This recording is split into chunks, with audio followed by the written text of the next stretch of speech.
again I welcome to all of you that are watching our video on our YouTube channel Guru Education Hub। पिछले video session में हमने बात की थी personal pronoun के part 3 की, जिसके अंदर हमने चर्चा की थी अलग अलग प्रकार के पर्सनल प्रोनाउन के जो एग्जाम्पल्स थे जो हमारे कॉम्पिटिटिव एग्जाम्स में किस तरीके से आते हैं उनकी हमने चर्चा की थी। So in this video we are going to discuss on important pronoun reflexive and emphatic pronoun. So आज का जो डिस्कशन होगा वो बहुत ही महत्वपूर्ण होगा। इसके अंदर हम चर्चा करेंगे रिफ्लेक्सिव और इम्फेटिक प्रोनाउन की। देखिए हर एक प्रोनाउन जो है वो अपने नाम से ही उसका अर्थ जो है वो डिनोट होता है, उसका अर्थ जो है वो बताता रहता है। जैसे आज का जो हमारा सेशन है वो रिफ्लेक्सिव प्रोनाउन पर होगा और साथ साथ हम उसी के साथ बात करेंगे इम्फेटिक प्रोनाउन की। तो रिफ्लेक्सिव जो प्रोनाउन है उसकी जब हम चर्चा करें तो हिंदी में जब हम बताएं तो इसको निजवाचक सर्वनाम कहा जाता है। और निज जो है वो किससे रिलेट होता है, यानी व्यक्तिगत अपने आप से। इसको अगर थोड़ा और डिफाइन करने की बात करें तो रिफ्लेक्सिव जो है उसके लिए अगर हम शब्द की बात करें रिफ्लेक्शन या रिफ्लेक्ट, तो हम ये कह सकते हैं कि रिफ्लेक्शन जैसे आपने साइंस में फिजिक्स में जरूर पढ़ा होगा परावर्तन, यानी जब कोई वस्तु किसी वेग से दूसरी जगह पर जाती है तो वह उसी वेग से उसी जगह वापस लौट कर आती है। यानी कोई भी वस्तु जब जिस जगह से जाती है तो उसी जगह पर फिर से आ जाती है। इसे आपने जरूर पढ़ा होगा, उसे आपने रिफ्लेक्शन नाम दिया था, परावर्तन कहते हैं। रिफ्लेक्ट जो होता है वो प्रतिबिंब भी होता है, अपने आप को प्रतिबिंबित करना, रिफ्लेक्शन जैसे परछाई कहते हैं। तो उसी तरीके से रिफ्लेक्सिव जो प्रोनाउन है उसके अंदर हम चर्चा ये करेंगे कि जो रिफ्लेक्सिव प्रोनाउन है वो क्या होगा, वो it is used as an object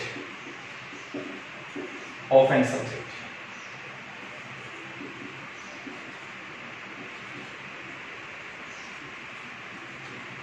यानी हम ये कह सकते हैं कि it is used as an object of the sentence. कि रिफ्लेक्सिव प्रोनाउन जो है वो किसी भी सेंटेंस के ऑब्जेक्ट के रूप में काम करेगा। आई रिपीट, एक बार फिर से बोल रहा हूं कि रिफ्लेक्सिव प्रोनाउन जो है वो किसी भी सब्जेक्ट सेंटेंस के ऑब्जेक्ट के रूप में काम करेगा।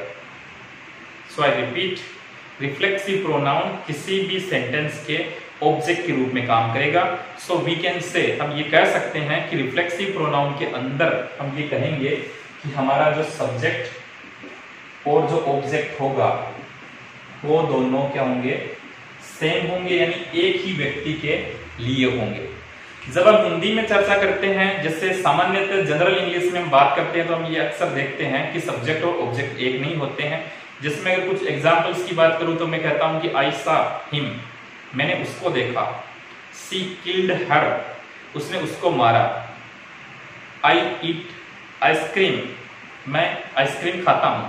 तो इस प्रकार से आपने देखा होगा कि हिम जो है, हर है, यानी आपका सब्जेक्ट अलग है सेंटेंस में और आपका ऑब्जेक्ट जो है वो अलग है सेंटेंस में। लेकिन जब हम रिफ्लेक्सिव प्रोनाउन की बात करते हैं तो हमने जैसा समझा है कि रिफ्लेक्ट होना, यानी आपका सब्जेक्ट जो है वो भी एक ही व्यक्ति है और वही आपका ऑब्जेक्ट है। यानी एक वाक्य के अंदर सब्जेक्ट और ऑब्जेक्ट जब एक ही हो, आई रिपीट कि जब एक सेंटेंस के अंदर आपका सब्जेक्ट और ऑब्जेक्ट जब एक ही व्यक्ति हो तो हम किसकी चर्चा करेंगे, आपके रिफ्लेक्सिव प्रोनाउन की चर्चा करेंगे। तो हम ये कह सकते हैं कि रिफ्लेक्सिव प्रोनाउन जो है वो किसी भी वाक्य के अंदर ऑब्जेक्ट के रूप में काम आता है और उसका सब्जेक्ट और ऑब्जेक्ट सेम है। अब हम चर्चा करते हैं कि रिफ्लेक्सिव प्रोनाउन अंग्रेजी में होते क्या है, कौन कौन से ऐसे वर्ड्स है। तो हम ये कह सकते हैं कि अगर हम जो पजेसिव एडजेक्टिव है उसके साथ जब सेल्फ या सेल्व जोड़े, यानी पजेसिव एडजेक्टिव जो है उसके साथ सेल्फ या सेल्व जोड़े तो हम रिफ्लेक्सिव प्रोनाउन जो है उसको प्राप्त कर सकते हैं। जैसे मैं अगर कहूं कि आई जो है उसका पजेसिव एडजेक्टिव यानी आई का एडजेक्टिव जो था वो था माई, और माई के साथ जब हम जोड़े, यानी आई जो है वो वैसे सिंगुलर पर्सन के लिए यूज किया जाता है, तो ये कह सकते हैं कि आई के साथ क्या जुड़ेगा, आई के साथ आपको जोड़ना है माई सेल्फ। जैसे मैं अगर कहूं कि यू, आप जानते हैं यू सिंगुलर भी यूज किया जाता है और यू जो है वो प्लूरल के लिए भी यूज किया जाता है। तो जब सिंगुलर की बात की जाए तो हम ये कह सकते हैं कि यू जो है उसका एडजेक्टिव, यानी यू का जो एडजेक्टिव है वो होता है योर, और योवर के साथ आपको क्या जोड़ना है, योवर सेल्फ जोड़ना है। तो आपको हमने पिछले वीडियो सेशन में टेबल बताई थी, जो हमारा दूसरा वीडियो सेशन था, उसके अंदर आपको जरूर देखना चाहिए अगर आपने नहीं देखा है, जबकि आप हमारे वीडियो के डिस्क्रिप्शन लिंक में जाकर उन वीडियोस को वॉच कर सकते हैं ताकि आपके कंसेप्ट और ज्यादा मजबूत हो। क्योंकि आप ये देख सकते हैं कि हमने जब यहाँ लिखा है माई सेल्फ, तो आपको हमने यहाँ पढ़ा है कि पजेसिव एडजेक्टिव के साथ, यानी आपका फर्स्ट पर्सन और सेकंड पर्सन जो होगा उसमें एडजेक्टिव के साथ होगा क्या, सेल्फ या सेल्फ जोड़ा जाएगा। लेकिन ये सभी के अंदर ये रूल काम नहीं आएगा। यू जो है अगर एक से ज्यादा लोगों के लिए है, जैसे आप जानते हैं कि यू जो है वो सिंगुलर भी होता है, यू प्लूरल भी होता है। जब ये प्लूरल केस में हो, ये सिंगुलर केस में है, ये प्लूरल केस में हो, तो यू जो है उसके साथ हम जोड़ देंगे क्या, योर सेल्वेज। अंडरस्टूड कि यू के साथ क्या जोड़ देंगे, योर सेल्वेज। यानी जब आप बहुवचन है, आप मीन्स यू, तो आपके साथ क्या जुड़ेगा, पजेसिव एडजेक्टिव के साथ SELF या SELVES। कौन से प्रोनाउन में, रिफ्लेक्सिव प्रोनाउन में। यानी आप जो है और आपके द्वारा किया गया जो कार्य है उसका प्रभाव जो है ऑब्जेक्ट पर पड़ेगा, और ऑब्जेक्ट जो यानी उसने जो कार्य किया वो सब्जेक्ट के द्वारा ही किया जाएगा। इसलिए हमने यहाँ लिखा है कि सब्जेक्ट और ऑब्जेक्ट जो है वो दोनों एक ही है। यानी आई के साथ क्या होगा, माई सेल्फ। इसके अलावा हम ये कहें कि ही जो है उसके साथ आपको जोड़ना है हिमसेल्फ। यानी यहां जो है वो आपको इसके ऑब्जेक्टिव केस जो होता है उसके साथ SELF जोड़ना है, क्योंकि ही सिंगुलर के लिए यूज होता है। सी की जब चर्चा करें तो आप जोड़ेंगे सी के साथ, माफ कीजिएगा, हर सेल्फ। जब हम बात करें इट की तो इट के साथ इट सेल्फ। जब हम ये कहें कि वी जो है, तो वी जो है वो प्लूरल केस में आता है, तो प्लूरल की कैटेगरी में, यानी प्लूरल जो नॉमिनेटिव केस है, तो आपको इसमें सेल्फ के साथ क्या जोड़ना है, सेल्वेज। यानी सेल्फ नहीं जुड़ेगा इसके अंदर। आप बात करें दे की, तो दे के साथ आप क्या जोड़ देंगे, देम सेल्वेज। यानी सामान्यतः हम जब ये जितने भी सब्जेक्टिव केस जो है, नॉमिनेटिव केस है, इनके साथ क्या, सब्जेक्टिव केस और नॉमिनेटिव केस के साथ आप सेल्फ और सेल्वेज नहीं लगाएंगे। लेकिन आपको याद रखना है कि पजेसिव एडजेक्टिव के साथ या ऑब्जेक्टिव केस के साथ, यानी जैसे सी का जो पजेसिव एडजेक्टिव जो होगा वो हर ही होगा, और उसका ऑब्जेक्टिव केस भी हर ही होगा। हमने पढ़ा है सी हर। लेकिन पजेसिव एडजेक्टिव जो है वो कभी हिम नहीं होता। यानी ही जो है उसका ऑब्जेक्टिव केस क्या होगा, हिम होगा। उसके साथ आपको क्या जोड़ना होगा, सेल्फ जोड़ना होगा। इट का पजेसिव एडजेक्टिव इट्स होता है, लेकिन इसके साथ आपको क्या जोड़ना है, इट्स सेल्फ है। दे जो है इसका ऑब्जेक्टिव केस देम होगा, उसके साथ आपको देम सेल्फ जोड़ना है। तो हमने अभी तक चर्चा की है कि रिफ्लेक्सिव प्रोनाउन जो है उसके अंदर हम चर्चा किस बात की करेंगे कि हमारे पजेसिव एडजेक्टिव के साथ या कुछ जगह पर ऑब्जेक्टिव केस के साथ जब सेल्फ या सेल्फ जोड़ते हैं तो आप क्या प्राप्त कर सकते हैं, आपके रिफ्लेक्सिव प्रोनाउन के वर्ड्स प्राप्त कर सकते हैं। तो ये हमने यहाँ तक चर्चा की है। जब हम हिंदी के सेंटेंस की चर्चा करें तो मैं रिफ्लेक्सिव प्रोनाउन जो है उसका जो अर्थ है वो मान सकता हूं अपने आप को। उसका अर्थ क्या समझेंगे हम, रिफ्लेक्सिव प्रोनाउन में अर्थ क्या समझेंगे, अपने आप को के अर्थ में जो है वो आपका रिफ्लेक्सिव प्रोनाउन का एक सेंटेंस आएगा। जैसे मैं कुछ सेंटेंस को आपके सामने प्रेजेंट करता हूं। जैसे मैं कहता हूं कि सी किल्ड, जैसे मेरे सेंटेंस जो है वो आप साथ साथ देख सकते हैं कि जब हम एग्जाम्पल की बात करें तो I saw me in the mirror. I saw myself in the mirror। आगे जैसे सेंटेंस है सी किल्ड, हर आएगा या हर सेल्फ आएगा।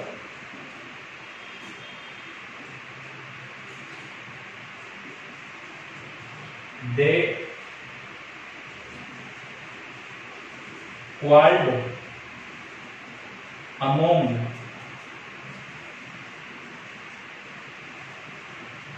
themselves। यानी हमने यहां क्या लिखा है, मैंने बात की रिफ्लेक्सिव प्रोनाउन जो है उसके अंदर हम किसकी चर्चा करेंगे, रिफ्लेक्सिव प्रोनाउन जो है वो किसी भी सेंटेंस के ऑब्जेक्ट के रूप में काम आएगा, पहली बात। दूसरी बात हमने यहाँ की कि उसका सब्जेक्ट और ऑब्जेक्ट सेम होगा, एक ही व्यक्ति की बात की जाएगी। उसके आगे हमने पढ़ा है कि रिफ्लेक्सिव प्रोनाउन जो है वो कौन से वर्ड्स हैं जिनके साथ, यानी पजेसिव एडजेक्टिव या ऑब्जेक्टिव केस के साथ जब आप सेल्फ या सेल्वेज जोड़ते हैं तो आप रिफ्लेक्सिव प्रोनाउन प्राप्त कर सकते हैं। इसके साथ आपने ये देखा है कि अगर सिंगुलर आपका यानी केस है तो उसके साथ आपको सेल्फ जोड़ना होगा, और अगर यहाँ पर प्लूरल होगा तो यहाँ आपको क्या जोड़ना होगा, सेल्वेज जोड़ना होगा। तो ये हमने देखा है। आपके कुछ सेंटेंस आपके सामने, आप यहाँ जरूर देखें। जैसे वाक्य पहला है आई सॉ मी, आई यानी मैंने, सो यानी देखा, सेकंड पर्सन, एम आपकी जगह सेकंड जो वर्ब है second form verb, past simple.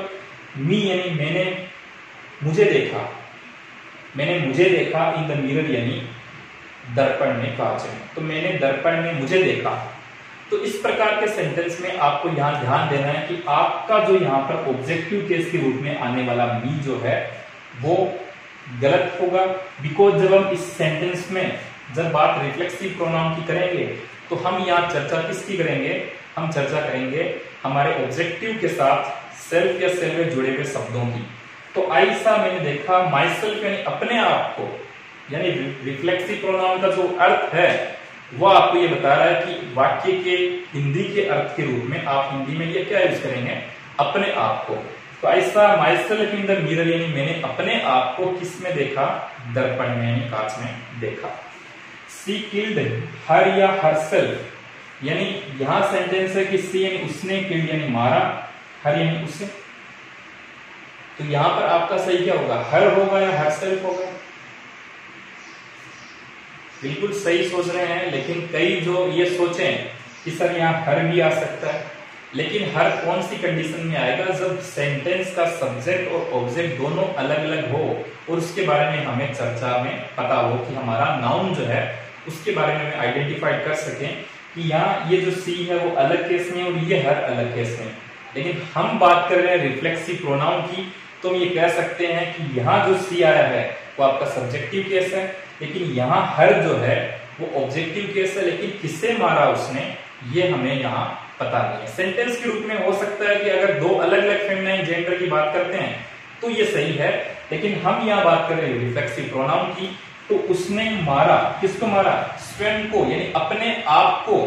तो अपने आप के संदर्भ में यहाँ वाक्य के रूप में आपको क्या लेना है, हरसेल्फ लेना है। बिल्कुल सही सोच रहे हैं आप, यहाँ आपको क्या लेना है, हरसेल्फ, जबकि आपका हर जो होगा वो यहाँ गलत माना जाएगा। चलिए आगे देखते हैं। They quarreled among themselves, यानी वो जो लोग है, यहाँ बात हो रही है किसकी, दे की, और जो दे है वो क्या है, वो आपका प्लूरल कह सकते हैं, सब्जेक्टिव केस है। तो उन्होंने क्वार्रेल यानी झगड़ा किया, किसके बीच में, अपने आप के बीच में ही, यानी अपने आप के बीच में उन्होंने झगड़ा किया, उन्होंने लड़ाई की। तो उस संदर्भ में आपको दे के लिए कौन से रिफ्लेक्सिव प्रोनाउन का यूज करना है, बिल्कुल सही है, दे के लिए आपको यूज करना है देमसेल्व्स। अगर यहाँ पर आपके सेंटेंस के अंदर देम आता तो वो आपका कॉमन एरर माना जाता। जैसे यहाँ अगर मी आया है तो ये कॉमन एरर के रूप में माना जाता है। तो रिफ्लेक्सिव प्रोनाउन के रूप में हमने क्या बात की कि किसी वाक्य के अंदर जब सब्जेक्ट और ऑब्जेक्ट दोनों एक ही हो, आई रिपीट कि जब किसी सेंटेंस के अंदर उसका सब्जेक्ट और ऑब्जेक्ट जो दोनों एक ही हो, यानी किसी व्यक्ति के द्वारा किया गया कार्य उसी पर उसका प्रभाव डालता है, यानी जो कार्य किया जाता है वो प्रभाव उसी व्यक्ति पर पड़ता है, तो आपको समझना है कि वो रिफ्लेक्सिव प्रोनाउन होगा। तो आई होप यू अंडरस्टैंड कि यहाँ पर हमने बात की रिफ्लेक्सिव प्रोनाउन की, तो यहाँ तक आपने जरूर समझा होगा कि रिफ्लेक्सिव प्रोनाउन के अंतर्गत सभी प्रकार के जो वर्ड्स आते हैं, साथ साथ रिफ्लेक्सिव प्रोनाउन बात किसकी करता है, रिफ्लेक्शन की, एक परावर्तन की। जैसे कोई वस्तु जाकर वापस आती है, उसी प्रकार से किसी के व्यक्ति के द्वारा किया गया कार्य उसी पर उसका प्रभाव पड़ता है। तो यहां तक आपने देखा है, you can take your time. तो अभी हमने बात की थी रिफ्लेक्सिव प्रोनाउन के सामान्य उसकी डेफिनेशन की, उसको समझने के लिए सामान्य उसके एग्जांपल्स देखे। कुछ और एग्जांपल्स की बात करें तो कुछ रूल्स के अकॉर्डिंग हम बात करते हैं। मैं बात कर रहा हूं यहाँ पर रूल नंबर फर्स्ट की। इसके अंदर हम कुछ ऐसी वर्ब्स की चर्चा करेंगे जिनके आगे हमेशा निश्चित रूप से रिफ्लेक्सिव प्रोनाउन का यूज किया जाएगा। तो चलिए कुछ ऐसी वर्ब देख लेते हैं। कौन कौन सी ऐसी वर्ब है। जैसे मैं बात कर रहा हूं एंजॉय में absent, present, resign, introduce, right,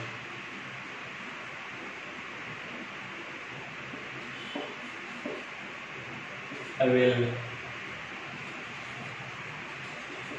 etcetera.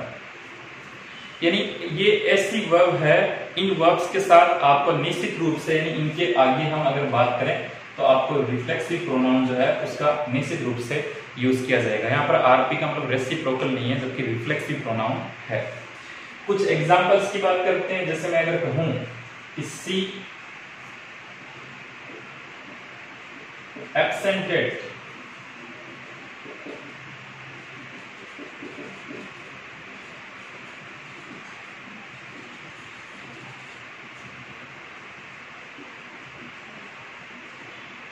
Example की बात कर लेते हैं। Mister Sharma prides himself on the career of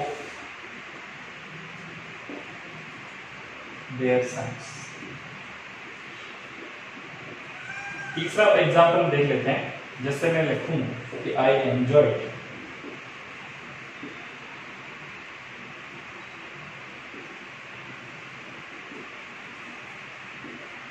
party. तो आपको यहां ये ध्यान देना है कि रिफ्लेक्सिव प्रोनाउन के साथ अगर कुछ ऐसी वर्ब आ जाए तो निश्चित रूप से, यानी अगर किसी सेंटेंस में कुछ ऐसी वर्ब आ जाए तो निश्चित रूप से आपको रिफ्लेक्सिव प्रोनाउन का यूज करना है। और वो यूज किसके अनुसार होगा? वो यूज आपको हमेशा उस वाक्य के सब्जेक्ट के अनुसार करना है, ये आप जानते हैं। तो यहाँ हमने बात की सी की, तो सी जो है वो आपका थर्ड पर्सन सिंगुलर पर्सन, यानी थर्ड पर्सन सिंगुलर है। तो यहाँ पर बात की किसी एब्सेंटेड, उन्होंने क्या किया? उन्होंने अनुपस्थित रखा। किसको रखा? हिमसेल्फ या हरसेल्फ, इन दोनों में से आपको चूज करना है। तो आप जानते हैं यहाँ लिखा है हिमसेल्फ, तो हिमसेल्फ यहाँ यूज होगा? नहीं होगा। बिल्कुल सही सोच रहे हैं, क्योंकि हिमसेल्फ जो है वो हमेशा किसके लिए यूज होगा? थर्ड पर्सन जो आपका सिंगुलर, लेकिन उसके लिए आपको क्या चाहिए? यहाँ पर मैस्कुलिन जेंडर यानी ही के लिए हमेशा यूज किया जाता है, जबकि फेमिनिन जेंडर के लिए हमेशा किसका यूज किया जाएगा? हरसेल्फ का। तो आपका हिमसेल्फ यहाँ क्या होगा? गलत माना जाएगा। तो उसने अपने आप को क्या किया? ऑफिस जो है उससे अनुपस्थित रखा था। तो एब्सेंट के साथ निश्चित रूप से आपको क्या यूज करना है? रिफ्लेक्सिव प्रोनाउन का यूज करना है। दूसरा है Mr Sharma prides himself on the career of their son, कि मिस्टर शर्मा जो है उनको क्या है? प्राइड्स है। प्राइड्स का मतलब अभिमान है, और वह अभिमान करते हैं। किस पर अभिमान करते हैं? अपने आप पर। तो हमने जब रिफ्लेक्सिव प्रोनाउन का अर्थ समझने की कोशिश की तो उसका अर्थ था अपने आप पर। तो उनको अपने आप पर अभिमान है, और किसके लिए? ऑन द कैरियर, यानी उनके जो लड़के हैं उनका जो कैरियर है उसके लिए उनको अभिमान है। तो यहाँ हमने देखा कि रिफ्लेक्सिव प्रोनाउन ग्रुप में क्या आया? यहाँ आपका हिमसेल्फ आया। I enjoyed myself in the party. कई बार सेंटेंस को हम देख लेते हैं कि I enjoyed in the party.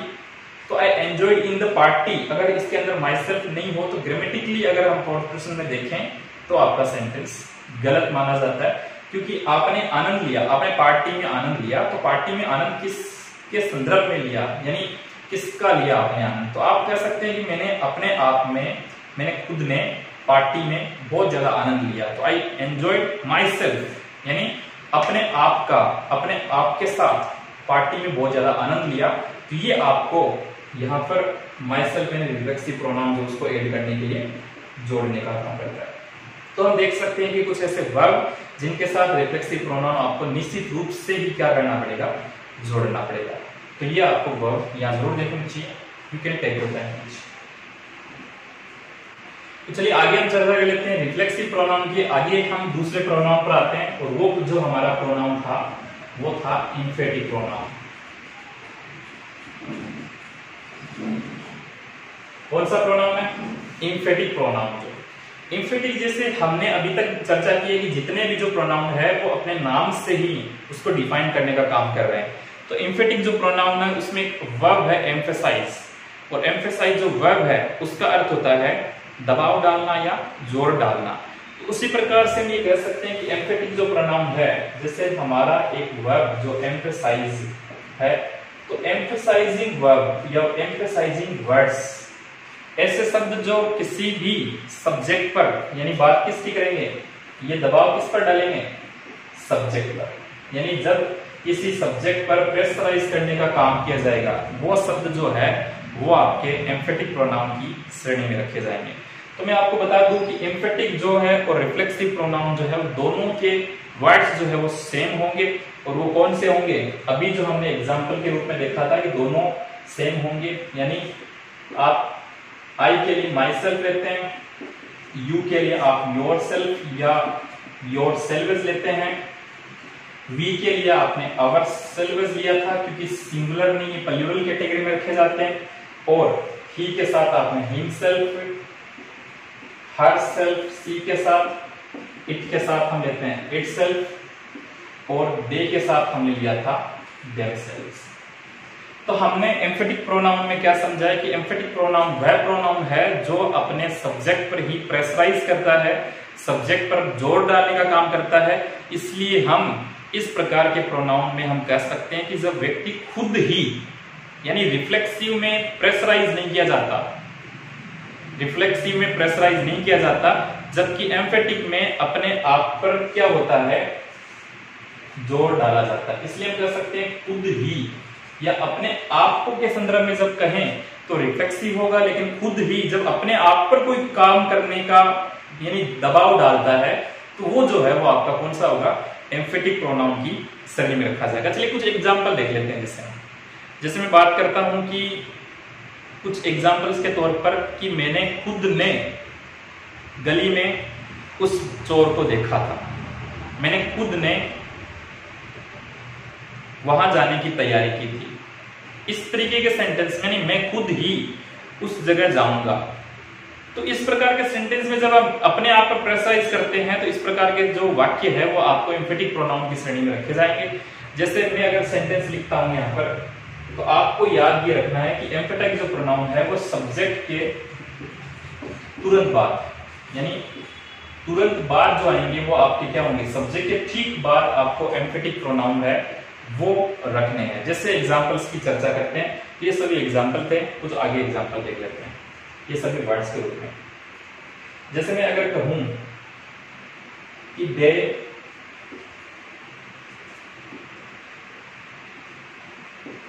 themselves accepted their guilt,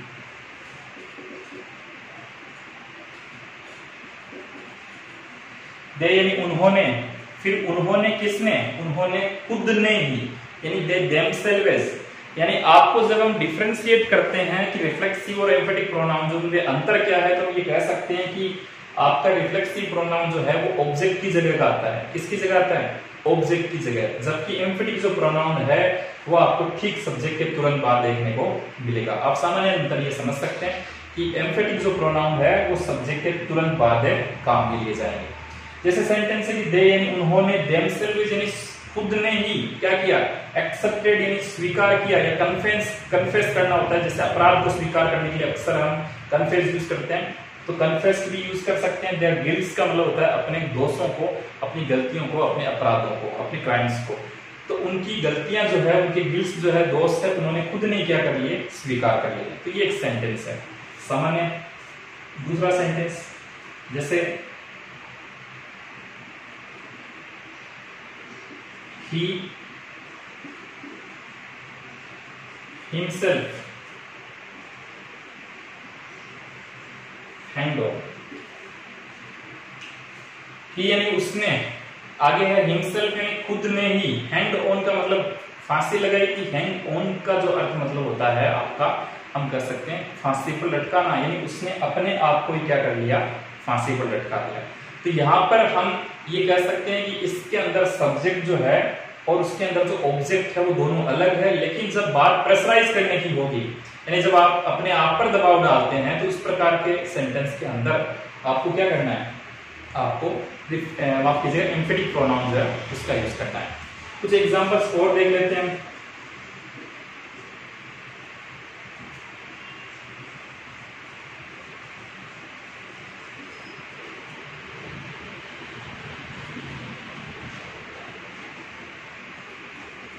basic sentence है सी हरसेल्फ विल डू इट, यानी वह खुद ही विल डू करेगी, इट यानी इसे, यानी वह खुद ही इसे करेगी। यानी किसी भी प्रकार के कार्य की जब चर्चा हो तो हम ये कहें कि वह खुद ही यहाँ आएगी और वह खुद ही ऐसा काम करेगी, तो हम प्रेशराइज कर रहे हैं किस पर, एक निश्चित सब्जेक्ट पर। तो आप ये कह सकते हैं कि जब किसी व्यक्ति के द्वारा खुद कोई कार्य किया जाता है तो ये एम्फेटिक प्रोनाउन की श्रेणी में आएगा। जैसे एक एग्जांपल और देख लेते हैं। Rajesh himself saw the thief। Rajesh himself यानी राजेश ने खुद ने ही क्या किया, सौ यानी देखा, द thief यानी चोर को। तो राजेश ने चोर को खुद ने देखा, यानी राजेश ने खुद ने ही किसको देखा था, चोर को देखा। तो यहाँ बात किसकी कर रहे हैं, राजेश की। और राजेश के द्वारा, खुद के द्वारा जब उसको अपने आप पर प्रेशराइज करने की बात की जाए या अपने आप पर जब एम्फेसाइज किया जाए तो इस प्रकार का जो आपका प्रोनाउन है वो आपको एम्फेटिक प्रोनाउन की श्रेणी में रखना है। तो आई होप यू अंडरस्टैंड कि यहाँ तक शायद समझ में आ रहा होगा। अगर समझ में नहीं आए, किसी प्रकार का अगर एरर हो बताने के दौरान या बोलने के दौरान, तो आप कमेंट बॉक्स में जरूर बताएं, क्योंकि हम अपना सर्वश्रेष्ठ प्रयास करने की यहाँ पर कोशिश करते हैं। फिर भी हमसे बहुत ज्यादा यहाँ पर हम कह सकते हैं कि एरर्स हो सकते हैं। तो आपका जो हमारे व्यूअर्स है या जो हमारे कह सकते हैं स्टूडेंट्स है जो देख रहे हैं इस वीडियो को, तो आपसे निवेदन रहेगा कि आप जरूर कमेंट बॉक्स में बताएं कि किस तरीके से अगर किसी जगह कोई एरर हो तो आप उसको डिटेक्ट करने की कोशिश जरूर करें। तो you can take your time. तो चलिए कुछ एग्जांपल्स के तौर पर हम देख लेते हैं कि अभी हमने चर्चा की थी रिफ्लेक्सिव और एम्फेटिक प्रोनाउन की, तो अब हम ये देखते हैं कि इनके अंदर जो विशेष प्रकार का अंतर था वो क्या था। अब आपको मैं कुछ एग्जांपल्स बता रहा हूं, आपको उनको आइडेंटिफाइड करना है और बताना है कि कौन सा प्रोनाउन जो है वो उसके अंदर होगा, रिफ्लेक्सिव होगा या एम्फेटिक प्रोनाउन होगा। तो आप मेरे साथ वाक्य को जरूर देखें।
तो इतने सेंटेंस आपके सामने हैं। अब हमें इसको सिर्फ आइडेंटिफाई करना है कि how to recognise the emphatic and reflexive pronoun.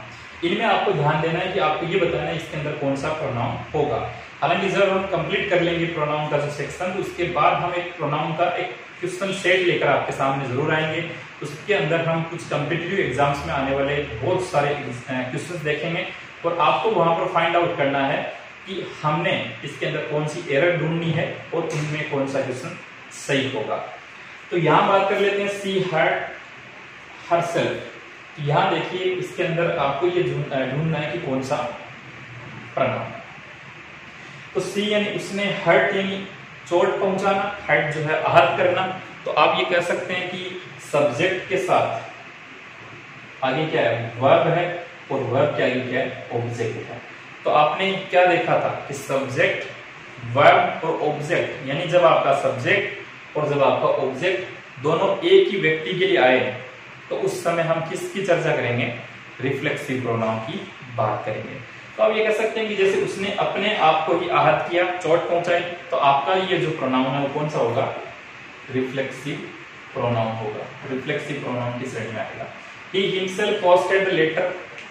यहाँ ही के साथ ही सब्जेक्ट है, लेकिन सब्जेक्ट के तुरंत बाद यहाँ क्या है, हिमसेल्फ। और जब हमने बात की थी कि हम चर्चा किसकी करेंगे, जब किसी सब्जेक्ट के तुरंत बाद सब्जेक्ट पर प्रेशराइज करने की बात होगी या सब्जेक्ट को जब एम्फेसाइज किया जाएगा, उस पर जोर डाला जाएगा, दबाव डाला जाएगा, तो उस समय इस प्रकार के जो वर्ड्स है वो आपको एम्फेटिक प्रोनाउन की श्रेणी में रखने थे। तो ये जो आपका कौन सा होगा, एम्फेटिक प्रोनाउन हो जाएगा। तो उसने खुद ने क्या किया, लेटर को पोस्ट किया था, पत्र को पोस्ट किया था, डाक में डाला था।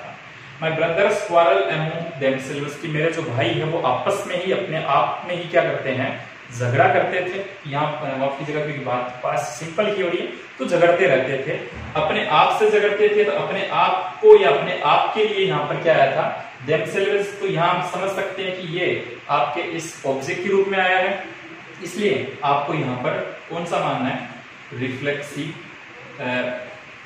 प्रोनाउन मानना है। उसके साथ चौथा जो है वो टेल मी, जैसे आता टेल मी समथिंग। इंटरव्यू के अंदर जब हम जाते हैं तो वहां पर सबसे पहला क्वेश्चन आई थिंक शायद यही होता है कि कोई आपसे पूछा कि tell me something about yourself, कि अपने आप के बारे में कुछ बताइए।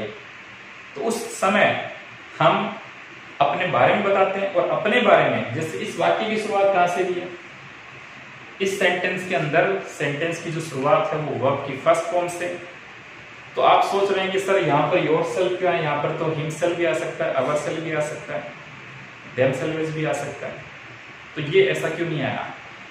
तो आप समझ सकते हैं कि यहाँ हम देख रहे हैं कि टेल यानी वर्ब की फर्स्ट फॉर्म, वर्ब की फर्स्ट फॉर्म से शुरू होने वाला जो वाक्य है वो हमेशा इंपेरेटिव सेंटेंस होता है। और इंपेरेटिव सेंटेंस के अंदर हमने ये देखा है हमेशा कि जैसे आप किसी व्यक्ति से जब चर्चा करते हैं और उससे आज्ञार्थक जब वाक्यों के बारे में बातचीत की जाती है या वर्ब की फर्स्ट फॉर्म से, तो सामने वाले व्यक्ति से ही बात की जाती है। जैसे मैं किसी से कहूं कि एक गिलास पानी लेकर आओ, तो किससे कहूंगा, जो सामने होगा, और सामने कौन है, सामने ओब्वियसली यू। तो आप समझ सकते हैं कि यहाँ पर अपने आप ही ऑटोमेटिकली हम कह सकते हैं कि यहाँ आपका जो सब्जेक्ट है वो यू होगा और वो हिडन है, इसलिए यहाँ पर जो आएगा शब्द वो क्या है, योरसेल्फ, कि अपने आप के बारे में कुछ बताइए। तो ये आपका जो प्रोनाउन कौन सा होगा, ये भी आपका रिफ्लेक्सिव प्रोनाउन होगा। फिर हम बात करते हैं पांचवें सेंटेंस में, देखते हैं कि mister Pathak introduce himself to the manager, कि जो मिस्टर पाठक है सब्जेक्ट है, क्या किया इन्होंने, इंट्रोड्यूस किया यानी परिचय, अपना परिचय करवाया। किसका, हिमसेल्फ यानी स्वयं का, अपने आप का, और किससे करवाया, टू द मैनेजर। यानी हमने क्या पढ़ा था रिफ्लेक्सिव प्रोनाउन में कि सब सब्जेक्ट और ऑब्जेक्ट दोनों जब सेम होंगे तो वो कौन सा प्रोनाउन होगा, रिफ्लेक्सिव प्रोनाउन होगा। तो मिस्टर पाठक ने जब मैनेजर से, प्रबंधक से अपने आप का ही परिचय करवाया, तो यहाँ पर हम कह सकते हैं कि यहाँ जो हिमसेल्फ है वो आपका कौन सी कैटेगरी में आएगा, वो रिफ्लेक्सिव प्रोनाउन की कैटेगरी में। 6 जो है नंबर एग्जांपल देख लेते हैं कि I myself rejected it. 7 you should control yourself, और 8 वी शुड हेल्प अवरसेल्व्स। ये तीनों के जो एग्जांपल है ये आपको हमें बताने कमेंट बॉक्स में कि इनके अंदर कौन सा प्रोनाउन होगा, और साथ साथ आप इनके अंदर के जो प्रोनाउन है उनको आप एक कमेंट के जरिए हमें बता सकते हैं। और अगर किसी भी प्रकार की कोई समस्या या कोई डाउट्स अगर आपके क्लियर नहीं हो रहे हैं तो आप हमें जरूर बताएं, क्योंकि आपके जो डाउट्स है वो हमारे यहाँ पर आकर एक अच्छी तरीके से बताने का या उनको और इम्प्रूव करने का जरिया बनते हैं, ताकि हम आपके सामने और अच्छा प्रस्तुत कर सकें। तो आज का जो वीडियो सेशन हम यही समाप्त करते हैं। तो आज का वीडियो सेशन आपको कैसा लगा आप जरूर कमेंट बॉक्स में बताएं, और साथ ही साथ आप हमारे वीडियोस अगर पिछले वीडियोस अगर आपने नहीं देखे हैं तो आप डिस्क्रिप्शन लिंक में जाकर सभी वीडियोस वॉच कर सकते हैं, ताकि आपके पिछले जो कंसेप्ट है वो क्लियर हो। Thanks for watching our video. Stay home, stay safe. Thank you very much.